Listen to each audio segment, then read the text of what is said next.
Chapter 18, continuing with E.B. White's wonderful book, Charlotte's Web. This is Chapter 18, titled The Cool of the Evening. In the cool of the evening, when shadows darkened the fairgrounds, Templeton crept from the crate and looked around. Wilbur lay asleep in the straw. Charlotte was building a web. Templeton's keen nose detected many fine smells in the air. The rat was hungry and thirsty. He decided to go exploring. Without saying anything to anybody, he started off. "Bring me back a word," Charlotte called after him. "I shall be writing tonight for the last time." The rat mumbled something to himself and disappeared into the shadows. He did not like being treated as a messenger boy. After the heat of the day, the evening came as a welcome relief to all. The Ferris wheel was lighted now and went around and around the sky and seemed twice as high as by day.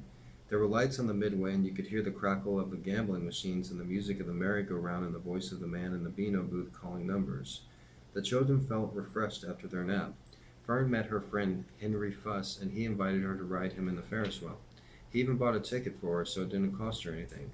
When Mrs. Arable happened to look up the starry sky and saw her little daughter sitting with Henry Fussy and going higher and higher into the air, and saw how happy Fern looked, she just shook her head. My, she said, Henry Fussy. Think of that." Templeton kept out of sight in the tall grass behind the cattle barn and found a folded newspaper. Inside it were leftovers from somebody's lunch, a deviled ham sandwich, a piece of Swiss cheese, part of a hard-boiled egg, and the core of a wormy apple. The rat crawled in and ate everything. Then he tore a word out of the paper, rolled it up, and started back to Wilbur's pen. Charlotte had had her web almost finished then when Templeton returned, carrying the newspaper clipping.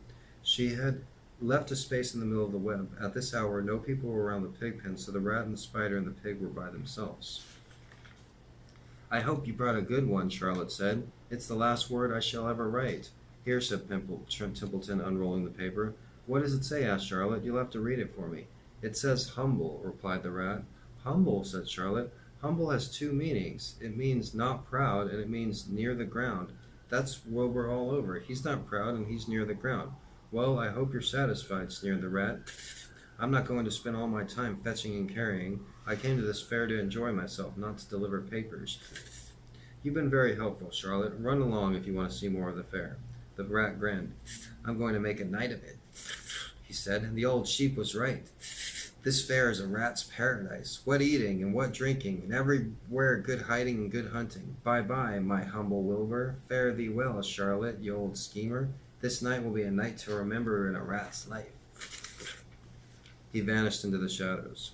Charlotte went back to her work. It was quite dark now. In the distance, fireworks began going off, rockets scattering fireballs in the sky. By the time the Arables and the Zuckermans and Lurvy returned from the grandstand, Charlotte had finished her web. The word humble was woven neatly in the center. Nobody noticed it in the darkness. Everyone was tired and happy. Fern and Avery climbed into the truck and lay down. They pulled the Indian blanket over them. Lurvy gave Wilbur a forkful of fresh straw. Mr. Arable patted him. "Time for us to go home now," he said to the pig. "See you tomorrow." The grown-ups climbed slowly into the truck, and Wilbur heard the engine start and then heard the truck moving away in low speed. He would have felt lonely and homesick had Charlotte not been with him.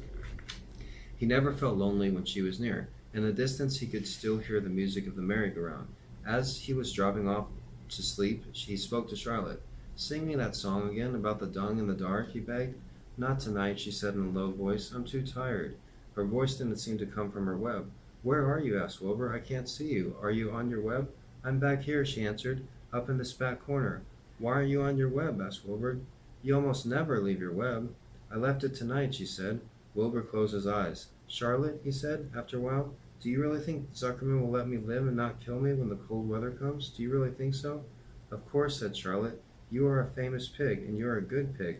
Tomorrow you will probably win a prize. The whole world will hear about you. Zuckerman will be proud and happy to own such a pig. You have nothing to fear, Wilbur, nothing to worry about. Maybe you'll live forever, who knows? And now, go to sleep." For a while there was no sound. Then Wilbur's voice. "What are you doing up there, Charlotte?" "Oh, making something," she said, "making something as usual." "Is it something for me?" asked Wilbur. "No," said Charlotte, "it's something for me, for a change." "Please tell me what it is," begged Wilbur. "I'll tell you in the morning," she said, "when the first light comes into the sky and the sparrows stir and the cows rattle their chains, when the rooster crows and the stars fade, when early cars whisper along the highway. You look up here and I'll show you something. I will show you my masterpiece." Before she finished the sentence, Wilbur was asleep. She could tell by the sound of his breathing that he was sleeping peacefully, deep in the straw. Miles away at the Arable's house, the men sat around the kitchen table eating a dish of canned peaches and talking over the events of the day. Upstairs, Avery was already in bed and asleep. Mrs. Arable was tucking Fern into bed. "Did you have a good time at the fair?" she asked as she kissed her daughter. Fern nodded. "I had the best time I ever had anywhere or any time in my whole life." "Well," said Mrs. Arable, "isn't that nice?" That was from the wonderful book, Charlotte's Web, E.B. White's Charlotte's Web. I encourage you to follow along with me, and if you haven't already, click the thumbs up button, hit the subscribe button. It'll just take you 2 seconds, and it helped me out, it helped me grow this channel. Thanks for watching, and leave your comments below.